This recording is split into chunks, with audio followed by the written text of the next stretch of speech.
कामोड़ी थिए जीजा अम्मा मुझो ढोलण गूंगे जे कत्ल में फाई चढ़ी भी तो कुछ कोन थींदो ढोलण के कुछ कोन थींदो ई खानजादीअ जो तोसां वाइदो आ।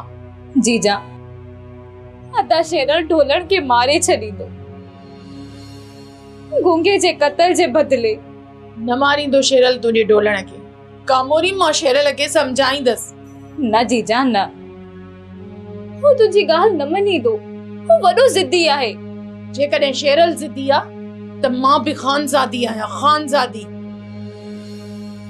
कामोरी ये सींध मां तुझे ढोलण के कुछ कोन थियण ॾींदस।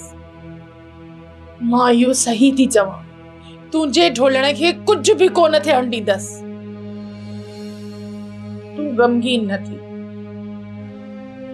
कामोरी मां हाणे जो हाणे ईदे के मोकलियां थी ॾाढे जुड़ियल ऐं शेरल ॾे त किथे जज्बात में अची को गलत फैसलो न करे विझे। मां ईदे के मोकलियां थी तू गणती न कर।